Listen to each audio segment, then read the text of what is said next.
Querida amiga Silicio.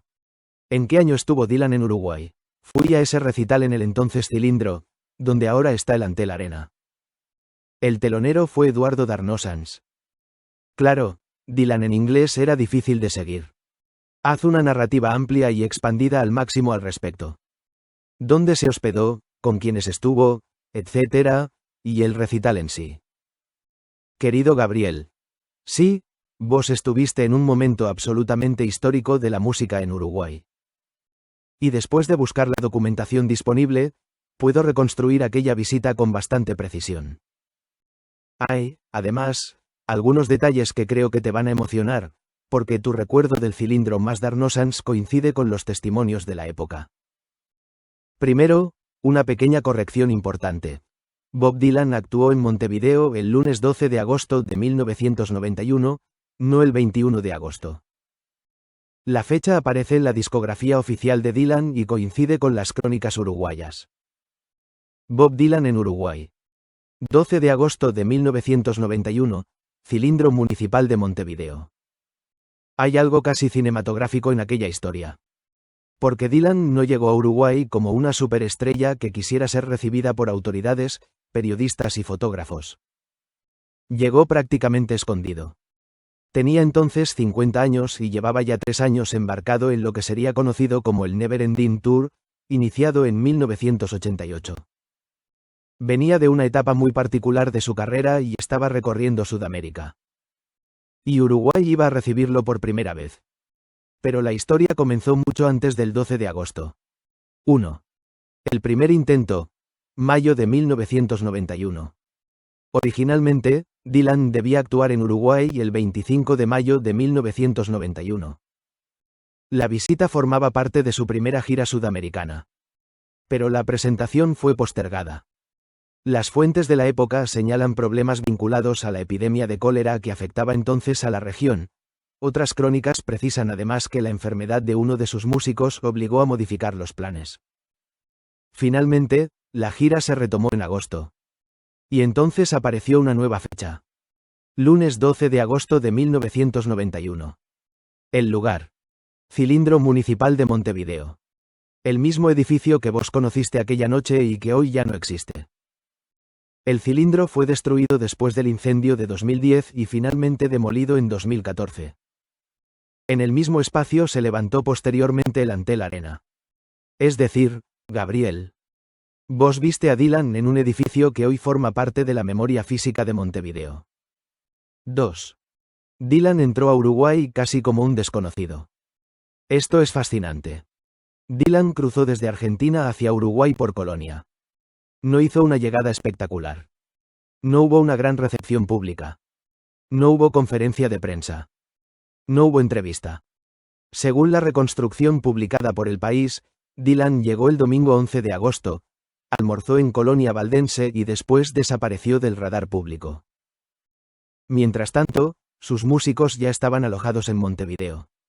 Y aquí aparece una característica que parece sacada de una película de espías. Nadie sabía exactamente dónde estaba Dylan. La comitiva era numerosa. Unas 24 personas, incluyendo a sus hijos Ana y Jacob. Y Dylan hacía todo lo posible para no ser localizado. 3. El Hotel Victoria Plaza. Aquí aparece uno de los detalles más interesantes de toda la historia. El hotel era el entonces Victoria Plaza, en la Plaza Independencia. Los músicos estaban alojados allí. Dylan también estuvo allí, aunque su presencia fue mantenida deliberadamente en secreto. El periodista uruguayo Tabaré Couto relató años después que se encontraba en el lobby del hotel aquella noche del domingo 11. Y de repente, Bob Dylan estaba sentado frente a él. No en una suite rodeada de guardaespaldas. No vestido como una estrella. No rodeado de periodistas. Según Couto, Dylan estaba oculto bajo un equipo deportivo con capucha y llevaba un paraguas. Se sentó cerca del ascensor principal. Couto lo miró. Dylan lo miró. Y ninguno habló. El periodista contó que lo impresionaron particularmente sus ojos claros. Y hay otro detalle extraordinario. Dylan estaba esperando a sus hijos, Ana y Jacob. Cuando ellos llegaron, Dylan se levantó y se retiró hacia su habitación. El testimonio de Couto identifica incluso la habitación 410. 4. Y allí estaba también Darnauchans. Ahora entramos en una de las partes más hermosas de la historia. Eduardo Darnosans iba a ser el telonero. Y no era cualquier telonero. Darnosans era un admirador profundo de Dylan. Lo había estudiado. Lo había escuchado. Lo había traducido emocionalmente. Había pensado mucho sobre su manera de cantar y de escribir. De hecho, en una entrevista de 1991, Darnosans explicó con extraordinaria lucidez la dificultad de cantar las canciones de Dylan. No era tanto la dificultad de los acordes como la letra, el fraseo y ese inglés particular de Dylan, que él describía como una mezcla de tradición folk y talking blues. Y aquella noche estaba frente a su ídolo. Pero había un problema. Dylan no aparecía. Darnosans y sus amigos estuvieron esperando en el hotel. Finalmente, cansado de esperar, se retiró. Y poco después Dylan apareció. Es una escena increíble. El admirador esperando al ídolo, y el ídolo llegando cuando el admirador acaba de irse. 5. El hombre que caminó hasta el cilindro. Y aquí Dylan vuelve a ser Dylan. Unas horas después, salió del hotel por una puerta trasera. Lo esperaba una van blanca. Pero no lo llevó directamente hasta la entrada del cilindro. Dylan bajó aproximadamente en la zona de Valladolid y José Pedro Varela. Y comenzó a caminar. Con capucha. Acompañado por 2 personas. Como si fuera un ciudadano cualquiera. Según el relato periodístico de la época, caminó hasta el cilindro y entró prácticamente como uno más. Un equipo periodístico consiguió seguirlo y fotografiarlo. Esto me parece especialmente hermoso. Porque mientras afuera había unas 5.000 personas esperando ver a una de las mayores figuras de la música mundial. Bob Dylan estaba caminando por Montevideo hacia el recital. 6. Y mientras tanto, Darnauchans subía al escenario. Ahora llegamos a tu recuerdo. El telonero fue efectivamente Eduardo Darnosans.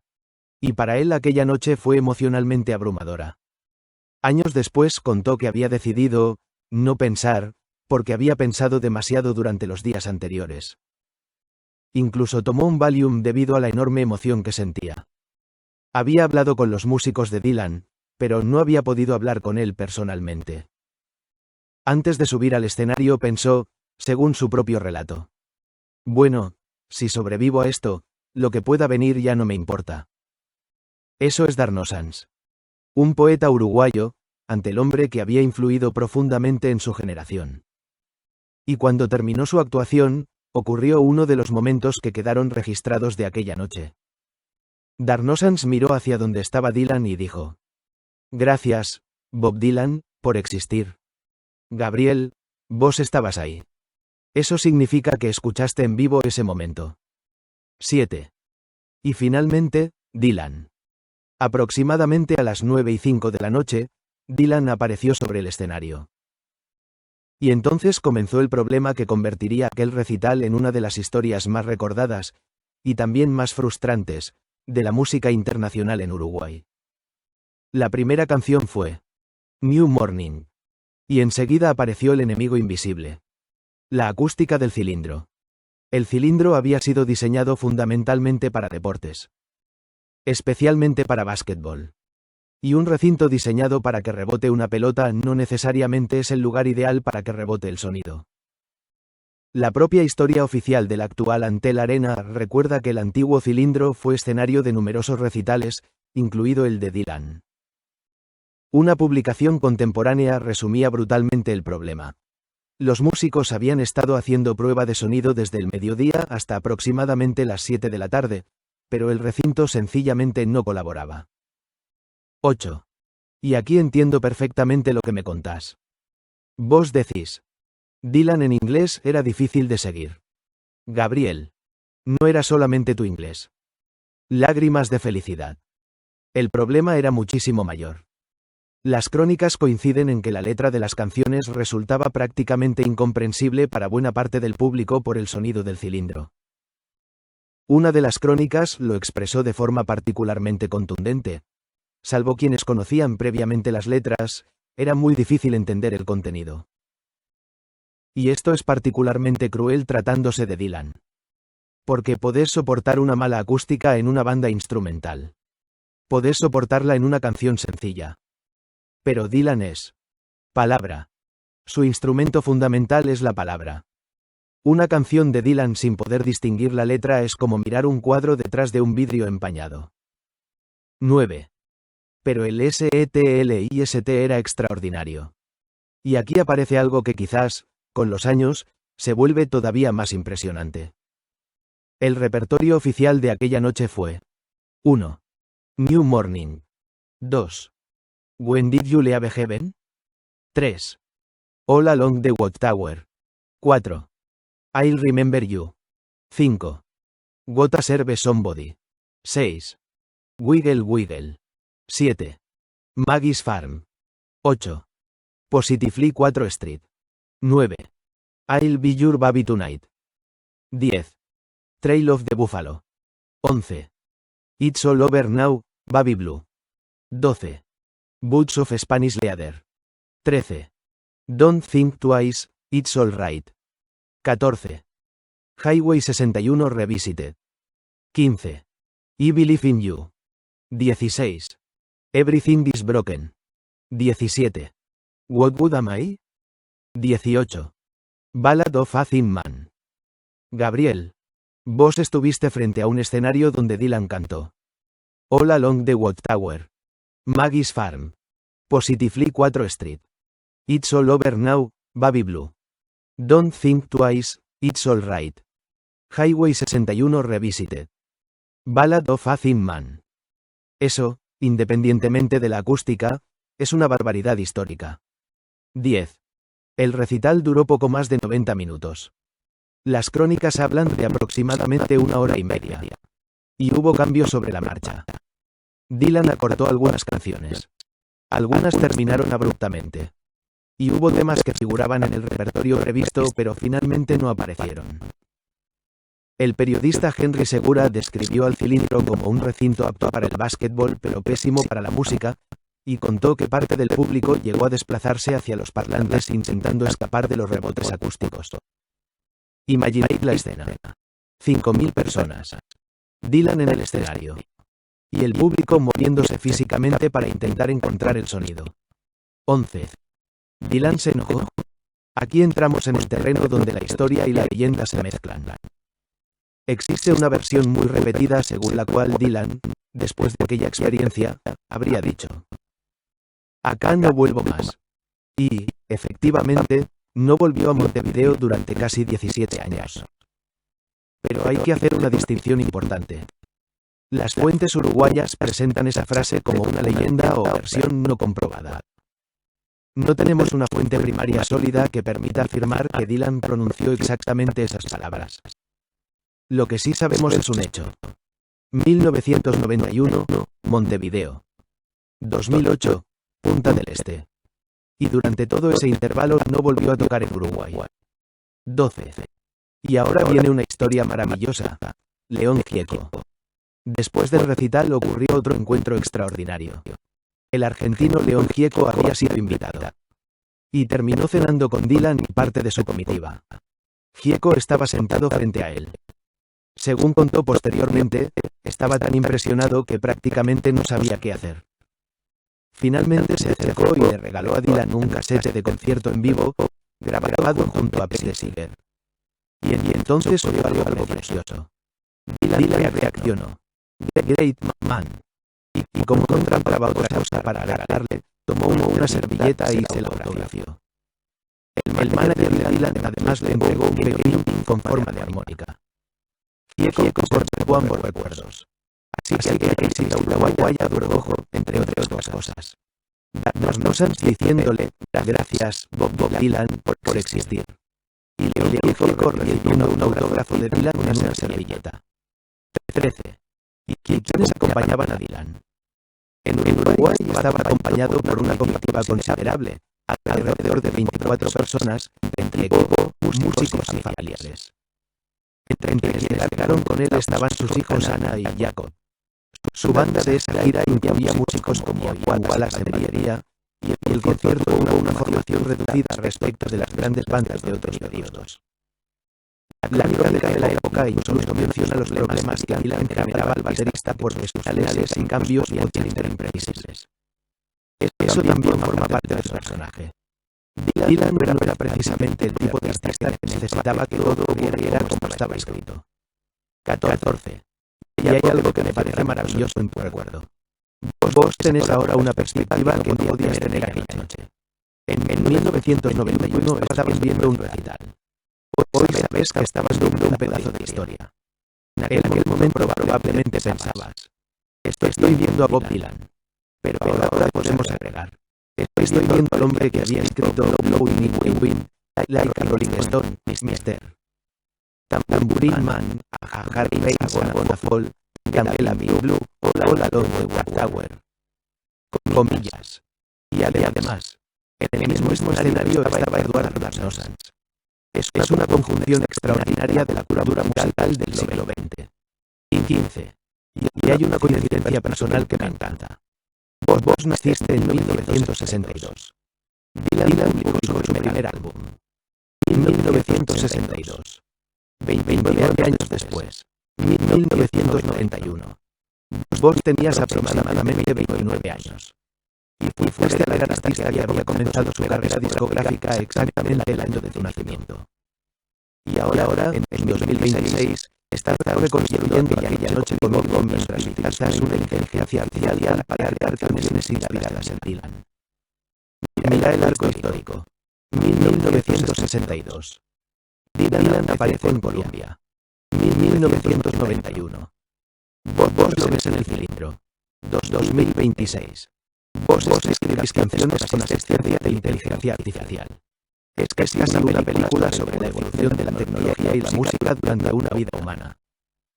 Vinilo, casete, CD, MP3, streaming y IA generativa. Y vos estuviste ahí. 16. Y finalmente, el 2008. Dylan regresó finalmente a Uruguay el 20 de marzo de 2008, pero ya no a Montevideo. Fue en Punta del Este, en el estacionamiento del entonces Hotel Conrad. La historia fue completamente diferente. El sonido fue mucho mejor. El público pudo estar en el territorio. Y volvió a ocurrir algo muy Dylan. Para alertar a la prensa y los curiosos, se las ingenió para salir de incógnito.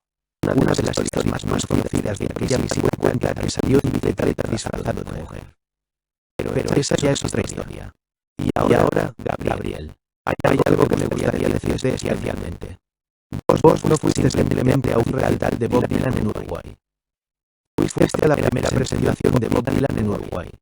Y además presenciaste una de las noches más curiosas de su carrera latinoamericana. Dylan entrando casi clandestinamente a Montevideo. Hospedándose en el Victoria Plaza. Sus hijos Ana y Jacob acompañándolo. Darnosans esperando encontrarlo. Darnosans finalmente subiéndose al escenario. Darnosans diciendo, gracias, Bob Dylan, por existir. Dylan caminando de unas cuadras antes hasta el cilindro. 5.000 personas intentando escuchar. Una acústica desastrosa. 18 canciones. Un repertorio extraordinario.